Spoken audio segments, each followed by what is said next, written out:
Well, hello everyone. Welcome back to the Life Less Perfect podcast.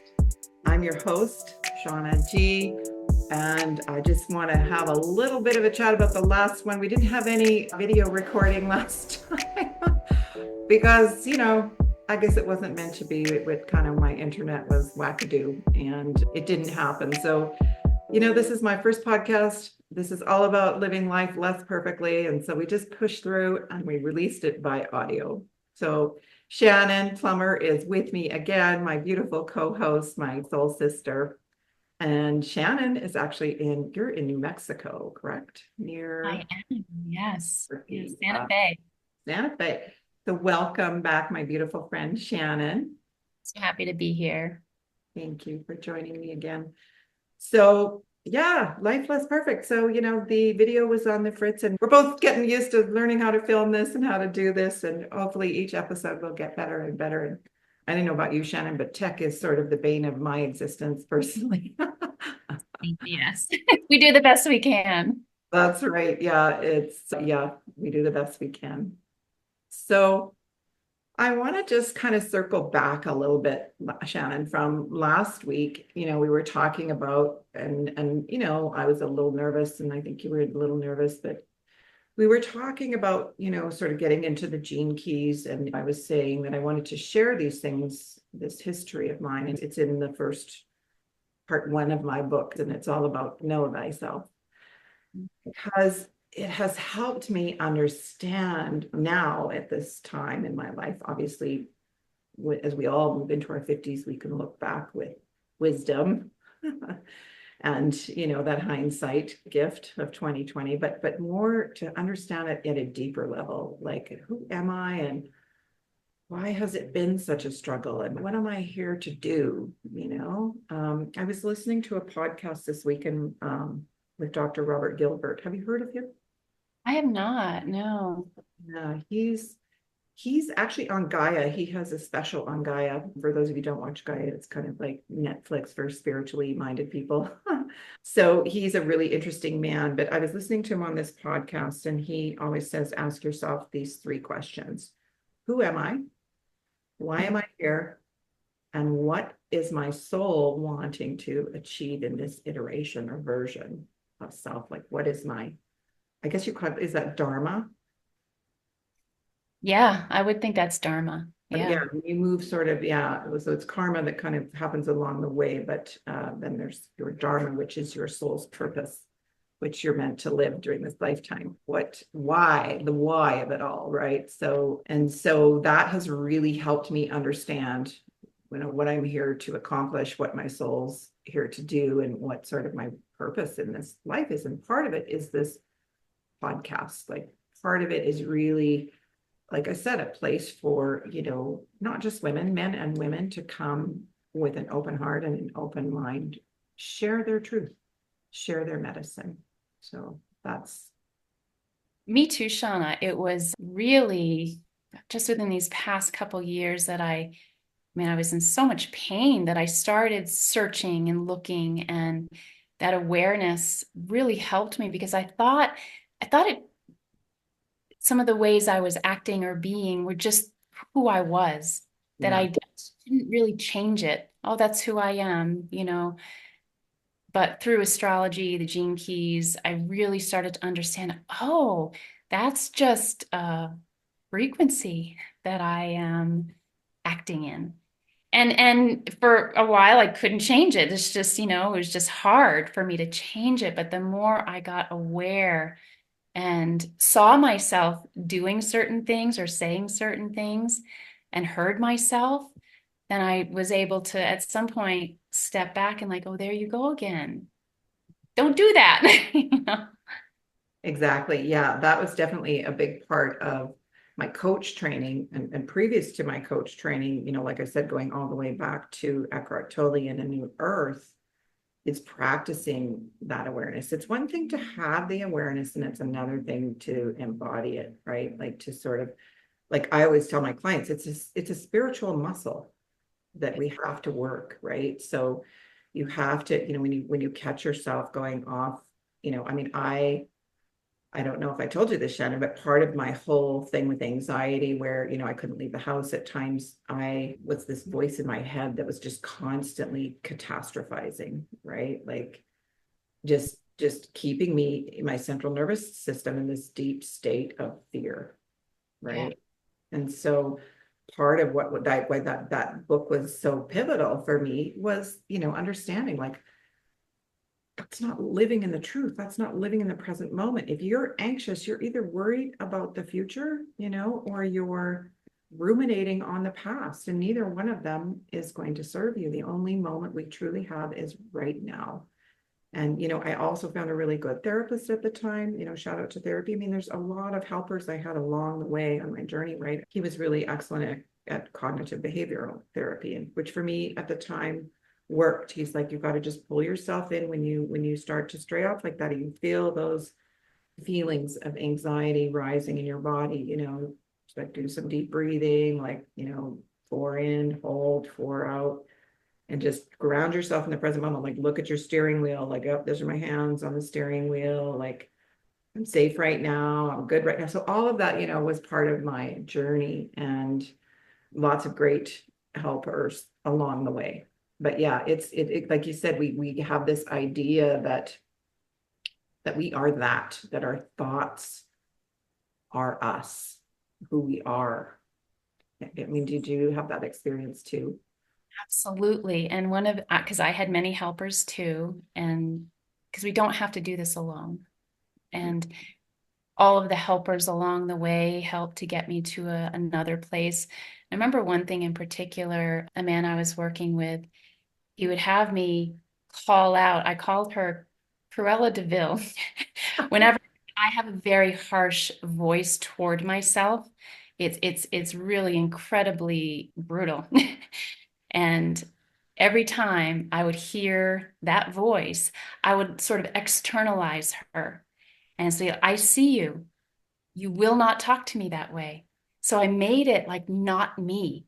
It was her outside of me. And it really helped me to remove myself or get a little distance between what was really just very harsh, brutal energy that I just felt was me. And it made me like sort of just, it was very heavy. And so as soon as I could externalize her and tell her not to talk to me that way and take more ownership over myself, it was just so helpful. I could breathe again almost. Yeah. Yeah, we have no harsher inner critic, right, than ourselves. I know I was there too. And when I first started doing this work, it was astonishing to me. So when you first develop that awareness of that voice, it became almost more acute at first. Like it was like, oh my God, like Here all the time. wait, like do I like, and just yeah, just relentless, and just like would you talk to a friend like that? Never, right? Why are we so brutally hard on ourselves like that? And again, I go back, there's some messaging there that we picked up in childhood that just is in your subconscious. They're just running your program, and it really is a program. And so part of escaping that program, it's the third part of my book I call Escaping the Matrix. It really is about, yeah, full responsibility, like going inward, like who is this voice? What is it about? That's not even me. Recognizing that's not mine. Where did this voice come from? Right? I don't know about you, but I came to recognize that part of that was just not even mine. It was a lot of stuff from my dad, and his trauma. It's projections, right? We're all just kind of projecting this stuff. And it's not, I'm not saying it's bad. I don't have any judgment, or, I'm so, I've transmuted that trauma. Like I have gratitude now. I recognize and see my parents for who they were and the level of consciousness that they were at the time. And they were doing the best that they could with their own projections from their own set of circumstances, right? And so with each generation, hopefully we get better and better. And so yeah, it's just kind of a part of it all. I want this to be a place where we can share these experiences and make it more normal, so that we can really live in this human experience and find compassion and empathy for each other, and know that, hey, you're not alone, right? Like we all experience this. True? So true. And it's so true also that we think we're the only ones that feel like this. And Mhm. that can just make it even more isolating and hard. So to find places like this or helpers, I know that I've used astrologers along the way, you know, spiritual people along the way to help me get to, and I'm not certain, not anywhere near perfect now, but I certainly am much better than I was. Softer. And what I consider better is softer. Um, Softer with myself, softer with other people. I don't carry such a heaviness like I did. yeah, exactly. I don't profess to be any type of guru, no, nor would ever want to be. I mean, I think again, this is just about sharing these experiences of being human, you know, like we were saying. So on that note, Shannon, so we were chatting a little bit before we started to record about, so there's the gene keys, which I know you've done a very deep dive in. I'm making my way there as a Gemini and a little ADD. I'm not going to lie. I kind of like to move around the chart and do things as they suit me. I mean, I don't know what Richard Rudd would think of my approach to gene keys, but I kind of, like you said, I went to that sort of the relationship thing because for me, that seemed to be what was really sort of most, front and center for me, I guess, in the last, 20 years or so. Anyway, since my last Saturn return, I am in my Saturn return now. If people know about Saturn return, that is, gosh, it's like your first one happens at 29 or 30, and your first one, and then at 59 or 60 is your second Saturn return. So I'm 59 this year. I hate to admit that on here, but it's true.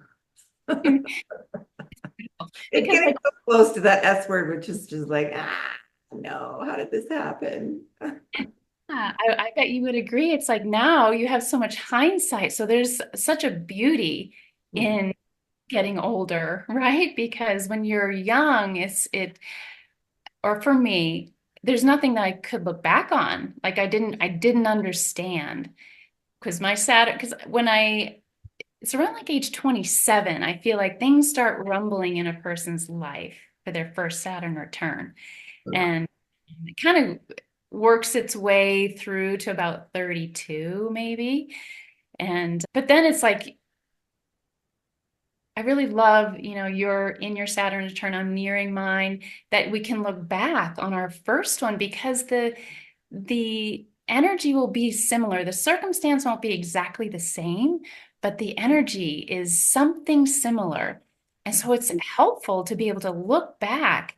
Okay, what was I doing when I was 27 to 32? What were my pain points? How did I work through that? We can now use it for our second Saturn return. So, to this thing about awareness, just being aware of this cycle that happens in everybody's life, can look back and gain some information to help us navigate it better. So true. It's so interesting to me because I mean, I find myself single at 59, which I never would have thought would be my truth at this age. But back on my first Saturn return, I made a decision in relationship. And, wow, did that change the trajectory of my life? But I had been with a man for about 5 years and was really, I knew that I wanted to be married and I wanted to have children. It was just like, I just felt really strongly about it.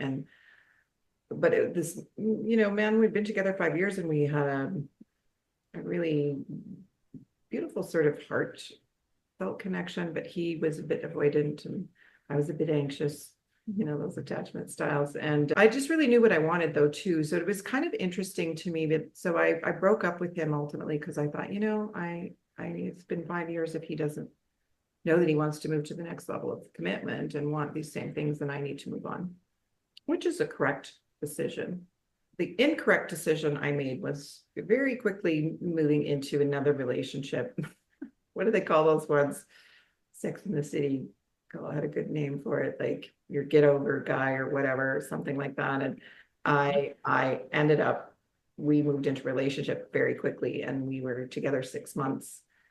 And this fellow came back from my past and declared his undying love, and that we could get married, and I should meet him in Egypt of all places, which, and we would be married. And unbeknownst to him, well, so when this happened, I became very like, I was just like, oh my God, like I was so torn, right?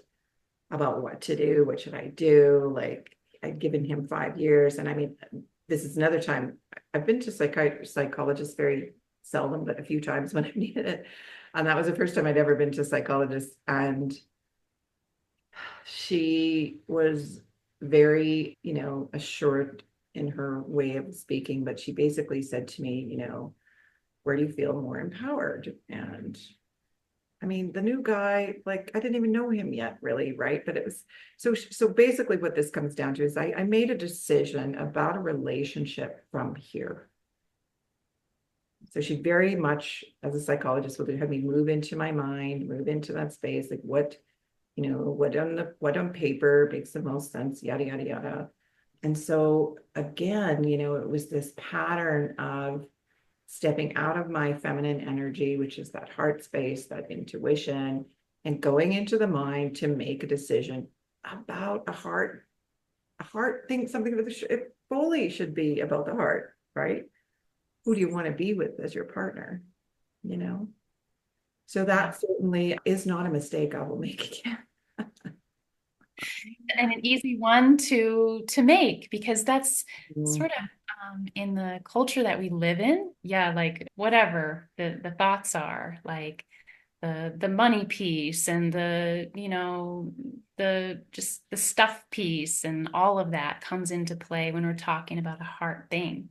So But it really, I just feel again, I just want to, it's just like for women, our women listeners, especially, about being in touch with that, and our men, right? Like, just really, just don't always consult here, right? That's so much of that fear, right? That fear-based stuff. Like, I was 30, I was 30 years old, 31 years old at the time. So I had this programming in my mind, right? Oh, you're 31 years old. Like, if you're not gonna, be married, and you got to get on that baby train, this is this is what you're supposed to be doing. This is what you should be doing. And so, that really pushed me.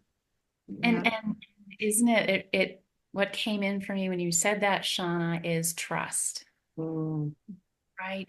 Like we sort of can like negate what our heart is saying because we're like, no, that's not, I don't trust myself. I don't trust life. I have to make this happen now because my eggs are old at whatever, right? yeah. And trusting, we lose that deep trust in the knowing that life has and ourselves, that we are capable and things happen in their own time, especially when we're younger. But I've been known even now, I go right up into my head to make a decision. And then I try to pause and take a step back. But still, I do it today. Drop in, of course, and I do too. And some decisions, we need that. We need that, more of the ego mind to sort of help us plan goals and things like that. That's fine, but we should always be checking in with the heart. And something just came up to me, Shannon. I feel like it's one of my gene keys, maybe in my attraction sphere, something about divine will is. Yeah. Yeah, that is your purpose gene key. So it sits at the bottom of your chart. That purpose gene key, it's like to be grounded in that energy because it's the bottom of the gene keys profile. And so it is really about how you're being. It's not of the mind. It's because the shadow of that gene key is exhaustion. The gift is resolved, and the city is divine will. And so really, when you're approaching anything in life, really, to drop down wherever you feel that divine will or that resolve, like this is the way. But that exhaustion, like, oh, if I do enough or I be enough or I am enough, that will never work for you. So interesting, to me, because ultimately the person I married my rebound. Yes, I should yes. title this episode, I Married My Rebound. Sorry, I have nothing but, I'm not going to say bad things about my ex, but it ultimately, that relationship was so, it was all mind based, right? We were, that's all it was. And it was just constantly trying to make it work, trying to make it work, trying to make it work. And I have no regrets. I mean, I know that this relationship happened for me. Again, I have two beautiful daughters from that relationship that I have zero regrets about. But it just is so interesting to me that that's ultimately, what became of that relationship. There wasn't this heart-based connection. It was very superficial on many levels. And so, yeah, I'm happy to remain single at this point in my life, because I'm really holding out for that something very different this time around. And yeah, so for all the single ladies out there, this one's for you. I know you can relate because it's not easy being out there. And for me, it's important the person that I'm with is doing this work, understanding themselves, like sort of really going inward and being introspective and not just sort of bouncing from one relationship to the next, which is exactly what I did when I was 30 in my first Saturn return, right? So yeah. And we tend to do that, right? Because we're thinking this person is going to solve my problem. Yeah. Or right, we're looking outside of ourselves to heal something inside. Yeah. And so we usually, unfortunately, attract those relationships that are going to, yes, heal it if we are open to that and have that awareness. But it's usually through significant pain. Yeah. Oh, definitely. Yeah. The idea is to do our inner work and then attract those relationships that where we can be in true partnership with. And in fairness, my marriage, I attracted him for a reason. I mean, I was at the same level of consciousness, right? So it was there for me to work through a lot of stuff, which I did. And, I'm like many women, I think I stay too long. I think many of us stay too long in a relationship again, because there's that programming, right? I can't do this on my own. I have two little kids. Because I've been through sort of all that trauma too in my childhood. It was like, I didn't want to do that to my kids. I didn't want to put them through anything difficult like that, and so you stay and you stay and you stay. And the longer I did that, the more that I became unwell. And so, that was like by 2000, well, I got married in 99, and by 2000 and I knew I should have left that marriage. But again, I had two little kids, and it sort of started my whole this. So, but I just decided I'm going to stay. I'm going to stick it out. Like I made this choice, and that's when my body then started to push back, right? So that's when I started to become unwell and have health challenges and hypothyroid issues. And I mean, it was not a fun time. But that's what happens, right? When we're not listening, we're not paying attention again. So now, I mean, every fiber of my being, like I just again was repeating this pattern where I wasn't feeling seen or heard, which was something from my childhood as well. But and not being valued, right? Not being valued in a relationship. And so when we stay where we're not valued, like that's the worst. And we do it with marriages, we do it with relationships, we do it with friendships, sometimes we do it with jobs, right? And it's true, isn't it, Shauna? Our body, this is where this work kind of blends with health, because our body usually tells us Yeah. we're thinking it's something else. We're thinking it's I'm not, eating enough protein. I mean, that could be true, but it's like usually our body is screaming, you've got to do something about this, or please help me is what the body's saying. And we're like off, I'll speak from ignore, right? Oh, you just shut up and let me do my thing that I know from my mind I need to do. And so back to that awareness. Like our bodies can be such a messenger to just, if we take a moment and pull back and just be like, wow, like anybody listening to this podcast, if you're exhausted, look at the relationships in your life and see if there's something there. There could be. Yeah, and I know that both Shannon and I work, we are functional health coaches. We, utilize labs, and we have all of these external things to help our clients feel better. And sometimes that's a part of the process, right? That sometimes we need to dial in first. Like, so are you doing the basics? Like, are you sleeping? Are you feeding yourself? Are you moving your body a little bit? Are you managing your stress? Like, and those are just sort of really basic things, but really what many of us do is, right, reach externally to sort of, well, I'm having this feeling that I don't like. I'm having this symptom that I don't like. What can I do to get rid of it? Right? Like, instead of, like you said, turning inward, what is this really about? What is my body trying to tell me? What does it need? Check in with the heart. What does it need? Check in with the gut. What does it need? What do you need right now? Right? And so as women, we've just, and humans, not just women and men, we've just moved away from this gnosis, this depth of knowing that this divine wisdom that the body has, this divine intelligence that the body has, right? That's trying to speak to us all the time. So I mean, you can eat the perfect diet and take all the right supplements and do all of these things, but if you're not in right relationship with yourself, with your soul, if you're sort of not on track to, again, those three questions we talked about. Who am I?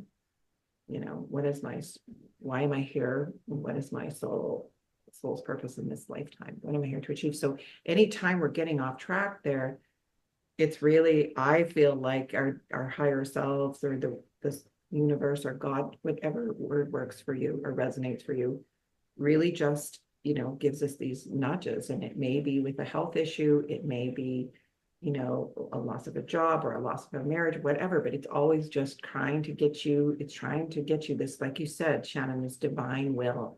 So thy will, not mine, right? So my will is that small self personality, the ego, that's always trying to drive the car. I saw the funniest meme the other day. It was this morning that somebody said, when Jesus takes the wheel, and this funny character portraying Jesus is driving, and then this guy's in the back seat who's, letting Jesus take the wheel. And he's literally, like, Jesus is like, woohoo, like going over these hills, and the guy's in the back seat flying around. It's just hysterical. And it just made me think about that. Like, but you literally have to get to sometimes that level of surrender, and like quit trying so hard to force things, right? Yeah. And then we're so used to doing that because we're almost taught that, right? Like you can fix it and you should fix it. Yeah. Yeah. The idea or the energy behind fixing is you got to do it better. You're not doing enough. And so all these, like we were mentioning earlier, the inner critic, all these voices and thoughts come in, and it almost, or I have found with myself and my clients, it almost prevents healing if you try to like you're saying, have the perfect diet or do this perfectly. And there is no perfect. No. It literally doesn't exist.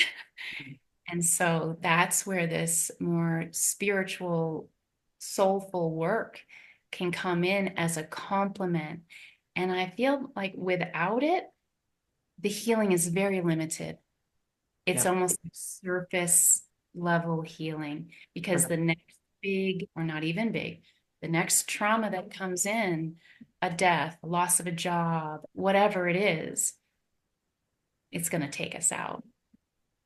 That is the key, my friend. You just nailed it. And that's the thing that I can say honestly, because I know I've had friends who really know me very well and know some of the shit that I've been through, quite frankly, and a lot of them, I know, they're like, how are you doing? Like, how did you manage that? Like, how are you still standing, And it is this inner work that has given me a strength that cannot be taken away from me. Like, no matter what happens, right? So you have this connection now, this knowing, this faith, this trust that that life is happening for me. It's not happening to me. And I just have to continue to work with my awareness and continue to allow and continue to let go and just keep moving along, moving forward. Really, that's all we can do. So I wanted to talk a little bit, Shannon, because that was sort of the next thing we were going to talk about. I was telling you that, like, I love the gene keys and I love how they correlate with some of our astrology as well. And so we were talking a little bit about astrology. And I know, can you tell Shannon people about the pattern app? So you were the one that introduced me to the pattern. And oh my gosh, like this thing blew my mind when I first started looking at that. You want to talk a little bit about that? It is such a great tool. And that's what we're talking about, like all these tools. There's a lot of tools that can help us to understand ourselves better. And yeah, the app is called The Pattern.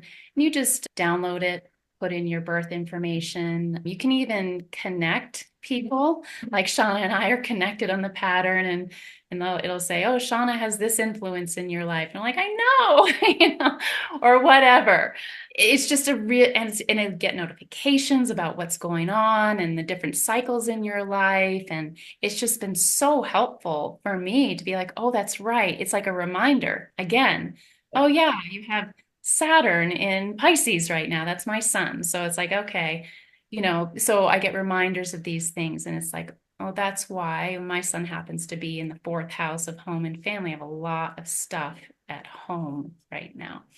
And so it almost helps me to be like, okay, this is the energy right now. I have Saturn in the fourth house right on my sun. So it almost gives me a little bit of grace for myself. Yeah. Like it's most likely not going to be perfect right now, but I can be easy with myself. So it's just a great app to provide some awareness like that.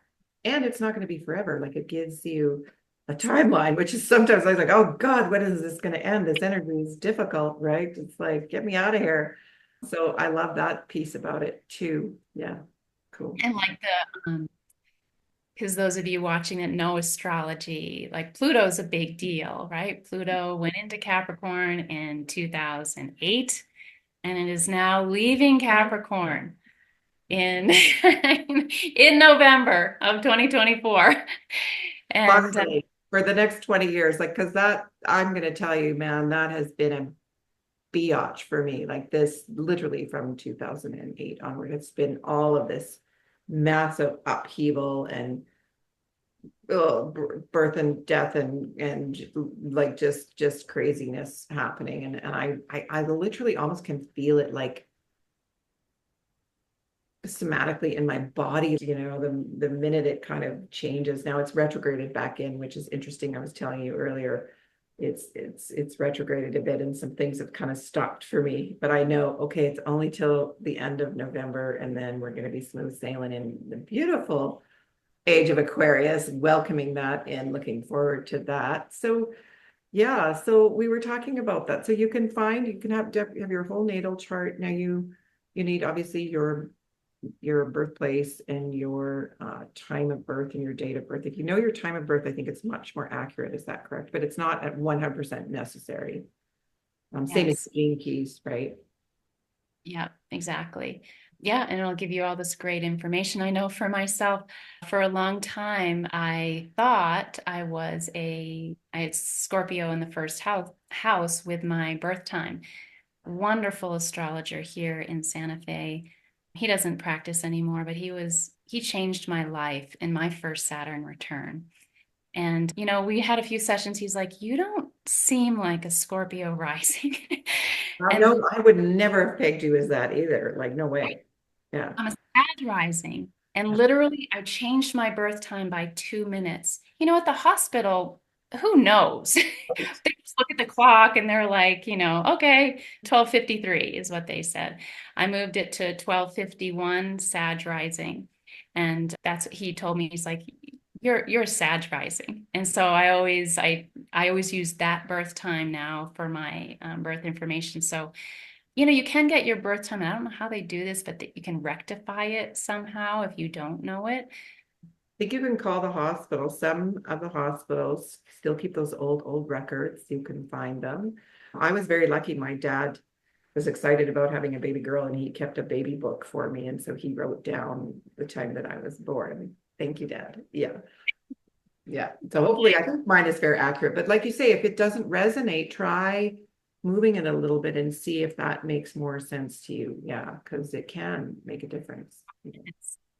Yeah, change your whole, because the rising sign sets the stage for your whole chart. It's going to set the houses. So it's really quite important.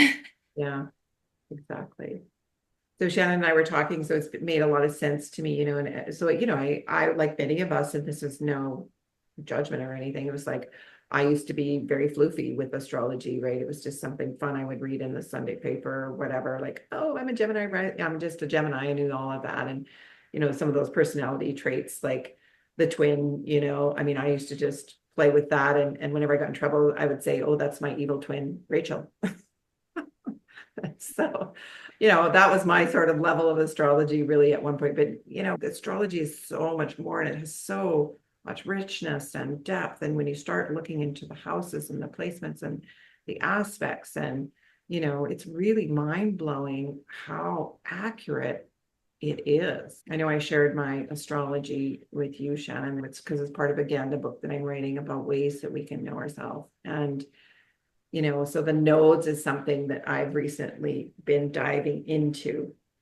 And that's been really fascinating to me. And so from what I understand, now there's different astrologers and different, I know there's like Western astrology and there's Vedic astrology, and people get very passionate about which is more, accurate or whatever. I am only into Western thus far. So have Yes. you looked at your Vedic astrology ever? I haven't. No, I've always, probably because of the astrologer that I met back when I was 27, he just always used Western astrology in that Yeah, system. I looked into my Vedic astrology, and it had me as I think it has a Taurus uh, Oh, interesting. sun, which I doesn't, I mean, partially, like in Western astrology, that's my moon, which I can see that piece of me. I don't know, it didn't really resonate for me as much as this did. So, but anyway, the North Node, from what I've understood, is like this one gal I was telling you about. I have her book on Audible. It's called Astrology for the Soul by Jan Spiller. And it's all about your nodes. They're apparently really important. And so she basically says that, your North Node is sort of what you're here to achieve in this lifetime. And your South Node is either, like you were saying, I think, Shannon, where you're coming from or what you've already sort of accomplished. Do you want to kind of speak into that a little bit? Yeah, the South Node, it is what it's the I mean, if you believe in this sort of thing, but the past life that you come in with. And so it's often something that comes pretty naturally to you. Yeah. And, you could spend your whole life, this life, like relying on that, just, so this is just something that I'm good at. The growth is and the north and south node are across the chart. Like if you have, like I have my south node in the ninth house, and so my north node is in the third house. So all north and south nodes work like that. And so, yeah, that south node is what you came in with, what you're pretty good at. But the idea is to move more toward, because it's your life path, your life direction, move more toward the influences of the north node. And you can like look at that house, any other planets in that house that is your north node, and just learn a little bit about what your path is. Yeah. So interesting. And so I shared my astrology with you, and you can see my North Node is in the 12th house and in Gemini.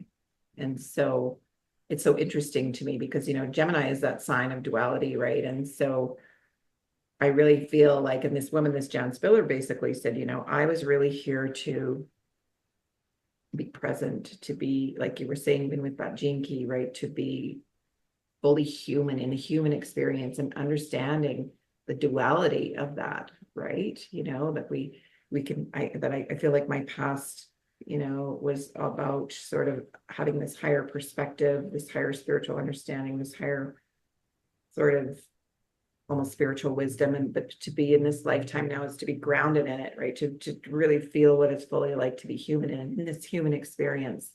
And so that involves all of that tumult and pain and difficulty and to more importantly really just like, yeah, to be with that, to learn how to sit in it, just to transmute it, and then to share it, right? And so I don't say these things because it's, oh, woe is me, or that I feel victimized by life at all. It really has just shaped what I'm meant to do. And doesn't that, or for me, that's what astrology, gene keys, some of these tools helps us to it's like, oh, do I, because you might have a sense that you might have a sense about it, but it's almost good to see it. Like, oh, because I'm like reading a little bit about your North Node in Gemini in the 12th house, and it's talking about developing faith and going with the flow. And that's where the growth happens, developing intuition. And even that, you're a highly sensitive person and could have had problems early in life, and this would take time. So even, just all of that can just be super like, okay, well, almost helps us to trust ourselves, Yeah. because I bet some of those things that I mentioned, Shauna, you are like, yeah, that's, and you can most likely remember a point where you didn't do that. Oh gosh. Well, that's the thing, I spoke in the first podcast about those earlier experiences as a child. They moved me completely away from that. Like, I became probably an atheist for the longest time, and just, very much caught up in the material world and the mind, and just, you just go to work and you make money and you do this and this and this and this. And, but eventually I just became back. I always got back on the spiritual path. It was sort of there calling me, but not in a religious way or a dogmatic way, but in a way of turning inwards. And again, like we talked about, connecting with that intuition. And so, yeah, it just all clicked in and made so much sense. So that's what I really want to help people do and understand, because I know like a lot of women, we like this kind of thing. Like I know a lot of my girlfriends, that come by, and it's something that they might not admit to everyone. They're like, will you pull some cards for me?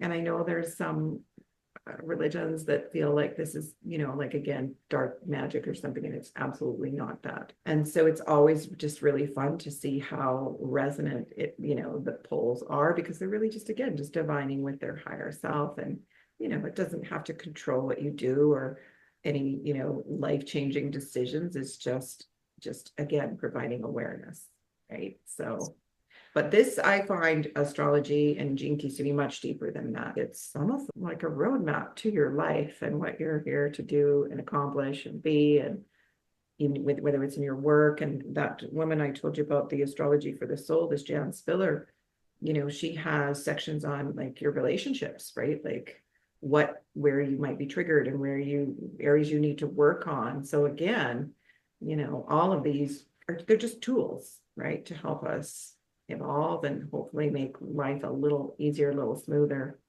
along the way. Navigate. Yeah.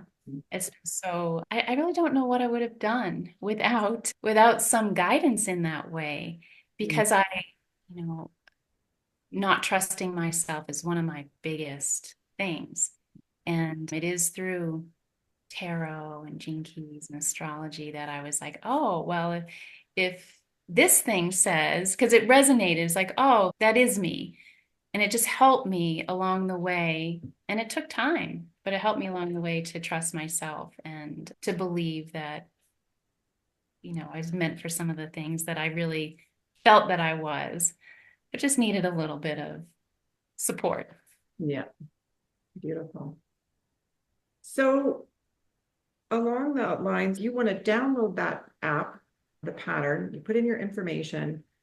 And then what I did literally was I went into each house and saw what planets were in each house. And then I just literally did a Google.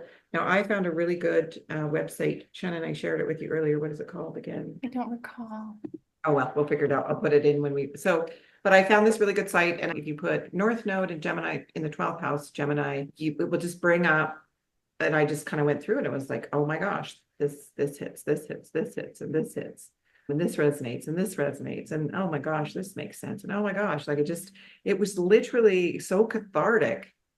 And just gave me this again, when you have this deeper understanding and awareness of who you are, that can then help guide you in sort of what you're here to do and what your purpose is. And I mean, it doesn't have to be just kind of like a leaf blowing in the wind all the time. You just can get some more structure, I would say. And I did write it down, Shauna. It's advancedastrology.com. It, Because I saw, when you showed me I haven't done it yet, but you showed me what came up for you, and it's just like so detailed and so much in there. So I'm going to do it. And I hope other people, I mean, if you're interested in this kind of thing, it'll certainly be helpful. absolutely. And, again, it's a tool. It's one tool that we use in our healing. I know, like I said, both Shannon and I are functional health coaches, and these are other aspects that we get into. So just wrapping up with this, South Node, North Node thing. I know you pointed out, Shannon, like you were saying, you're moving away from South Node, or South Node, sort of what is easy for you. Can you just explain, like, so that was my 6th house, and can you just explain that a little bit, what you were saying there? Yeah. Well, like I mentioned, like the north and the south node are at opposite ends of the chart. So your north node is in the 12th house, and your south node, so just by nature of where the north node is, your south node is in the 6th house. And for you, that's Sagittarius, that's 6th house. 6th house is all about work, health, routines, work and health routines.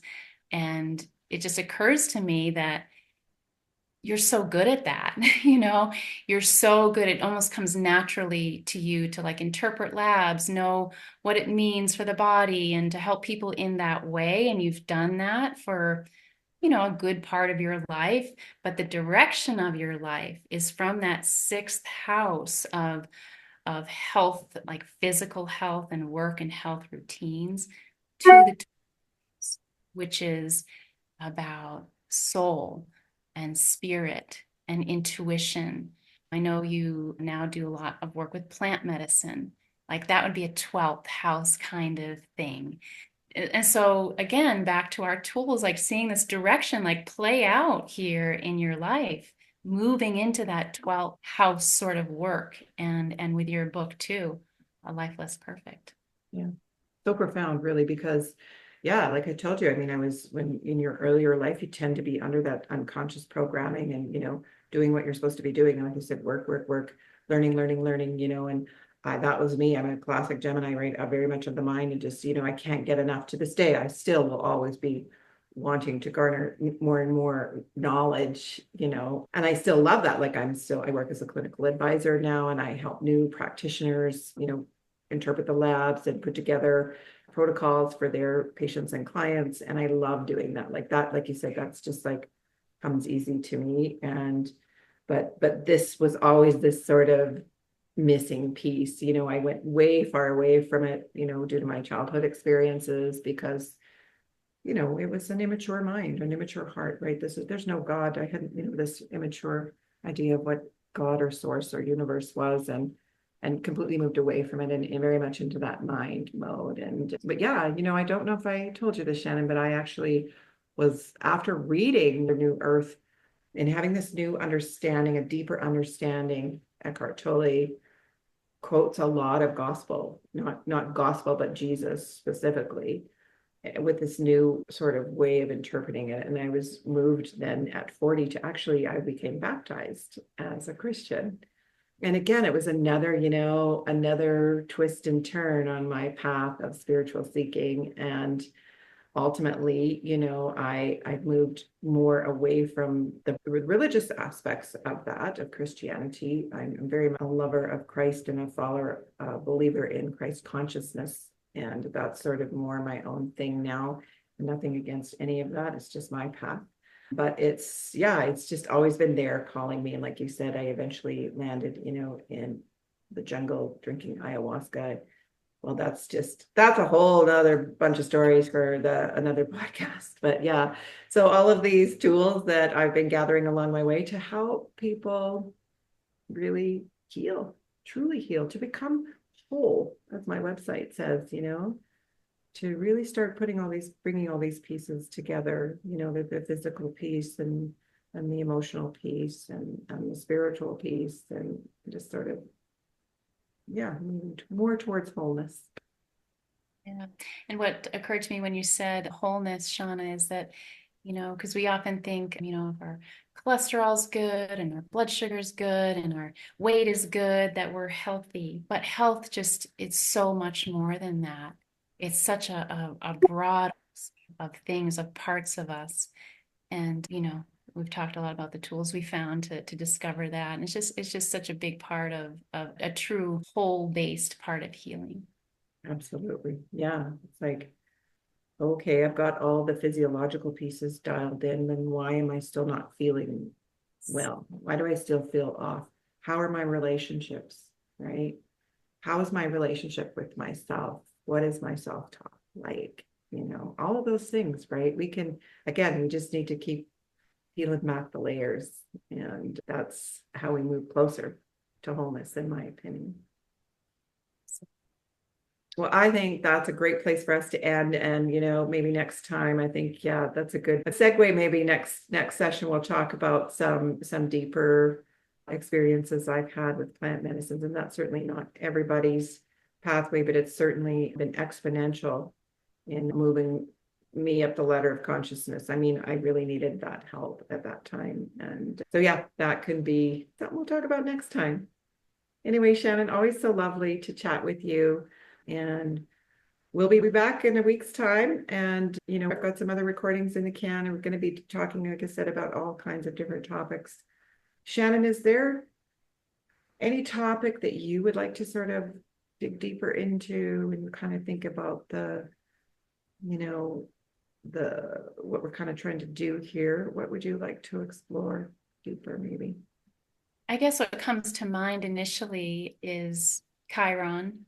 You Um, mentioned Chiron early on. I have a deep love of Chiron and Chiron's wife, Cherry Clo. And mm, these are asteroids. And it's just been such a big part of my life. This Chiron is known as the wounded healer. And we all have Chiron somewhere in our chart.